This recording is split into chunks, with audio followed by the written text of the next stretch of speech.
Hiya, welcome to Seniega TV with me, Rich Gibbons, and today we are looking at Microsoft's end of year financial results for FY24. So that financial year finished on June 30th, 2024. We had to wait a few weeks for the results to be released, and we have them now. So I'm going to take a quick look at the high level numbers, some of the key bits of information, and what that means for all of us as Microsoft customers, partners, consultants, whatever we might be. So first of all, let's look at what I'll call the full year results. So for the whole year, the revenue for Microsoft was 245.1 billion for the year, which is a 16% increase. So almost $250 billion revenue. And I think whether you're in asset management, procurement, FinOps, etc., keeping up to date with the sales and revenue of vendors really important, because it gives you a sense of how strong they are. And Microsoft's revenue very, very strong. They are at the moment, the biggest or one of the biggest companies in the world. So revenue just under $250 billion. Net income 88.1 billion. So that was up 22%. And Microsoft's net income is bigger than the revenue of so many other large companies. So Oracle, Coca-Cola, Nike, etc. Their total revenue is lower than Microsoft's net income.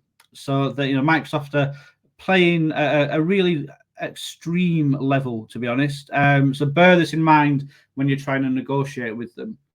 And then the Microsoft Cloud, which is it's not a business unit, it's a collection of various related products. So things like Azure, Office 365 Commercial, Dynamics 365, parts of LinkedIn, and what Microsoft call other cloud properties.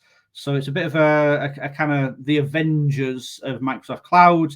That did 135 billion revenue for the year, which is a 23%. Top level numbers, revenue has grown, profit has grown, cloud has grown, all double-digit increases. For the quarter specifically, so Q4, typically Microsoft's largest quarter when a lot of the enterprise agreements and things are up for renewal. That was up 15% to revenue of 64.7 billion in the final quarter, with net income of 22 billion. So almost exactly one quarter of the net income came in the final quarter. So as you can see, even if that's where you stop looking, you get the sense that Microsoft are doing quite well, and you really need to be on the ball to work with them and to negotiate with them. Looking into the business units a little bit more specifically, so they have one called Productivity and Business Processes.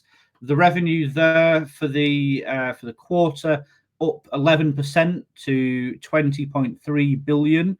Office 365 Commercial is part of this business unit. That increased by 13%. And Microsoft said that the growth in the number of seats was driven primarily by SMB and frontline worker SKUs, while the growth in what they call average revenue per user, or ARPU, which is a really significant metric for SaaS companies, which, to a large extent is what Microsoft are, that ARPU increase was driven by E5 and Copilot for Microsoft 365. So they're seeing growth in new base licenses, SMB and frontline worker, and then the increased profit is coming through E5 and Copilot, which isn't a surprise. LinkedIn up 10%. Dynamics 365 increased by 19% in Q4.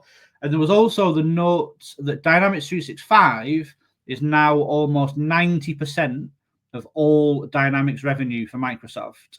And depending how you look at it, either you're surprised that the number is that high, or you're surprised that just over 10% of Dynamics revenue is still on premises. So that's the Productivity and Business Processes unit.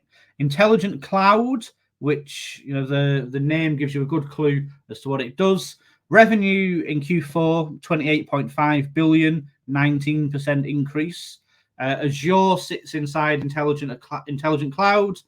The growth for Azure and other cloud services, which are lumped together, 29% for the quarter, which is a slight drop over the previous couple of quarters, and also was slightly lower than what Microsoft were predicting.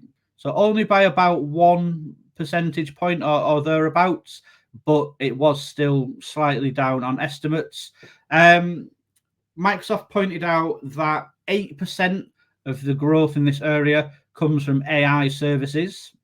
And Amy Hood, who's the CFO of Microsoft, she mentioned that currently the demand for AI services is higher than Microsoft's current capabilities, but they expect from the second half of the new financial year, so from January onwards, they expect that demand and capacity will match. So we'll likely see a further increase in the intelligent cloud, certainly in the second half. Always find it interesting that server products, so that includes Windows Server, SQL Server, that increased again in Q2. Q3 saw a 6% increase.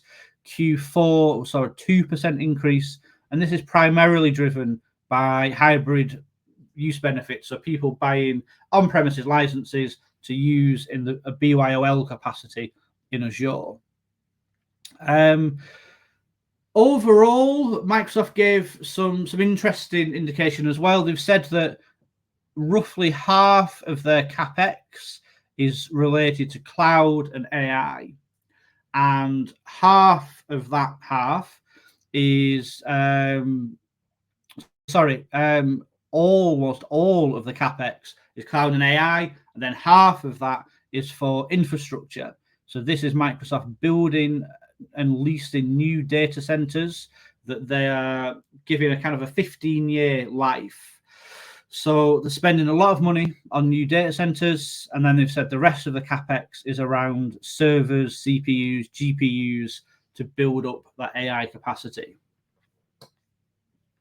Looking at the earnings call, so where Satya Nadella and Amy Hood talked to banks and investors, there were a few interesting pieces in there.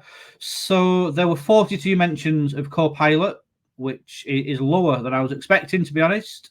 They've said the number of customers with more than 10,000 licenses of Copilot for Microsoft 365 doubled quarter over quarter. So if you are a large organization and you're talking to Microsoft about Copilot, they are seeing success with your peers, which will drive them to come and talk to you for the first time or again, potentially.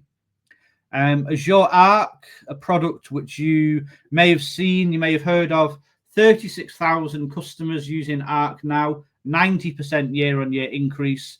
Azure Arc is a real big focus for Microsoft, so you will definitely see more and more conversations, more and more things, just like how if you want to do pay-as-you-go SQL on-prem, you can do it with Azure Arc. To do monthly payment for extended security updates, that's through Azure Arc. So it will start to factor in more and more. What else should we look at? 48 million monthly active users of Power Platform. So I know many of you using Power Platform already to some degree. It's growing and growing, 40% year on year. So Microsoft are absolutely continuing on that area.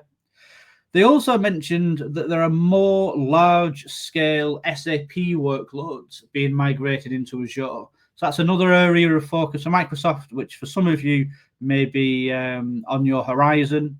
And then finally, the last thing I wanted to point out is that they said that there was, again, further growth in the number of contracts that were more than $10 million or more than $100 million for both Microsoft 365 and Azure. So Microsoft and all the cloud and SaaS vendors, they want bigger, longer-term contracts, and Microsoft are seeing growth in that area. So use that knowledge to your advantage, and if it works for you, then Microsoft are happy with it as well. So that is a relatively whistle-stop tour of the financial results from Microsoft for FY24. We do have an article that you can check out as well if you want to read in more depth. Hope you found that useful, and I will see you on the next one. Cheers.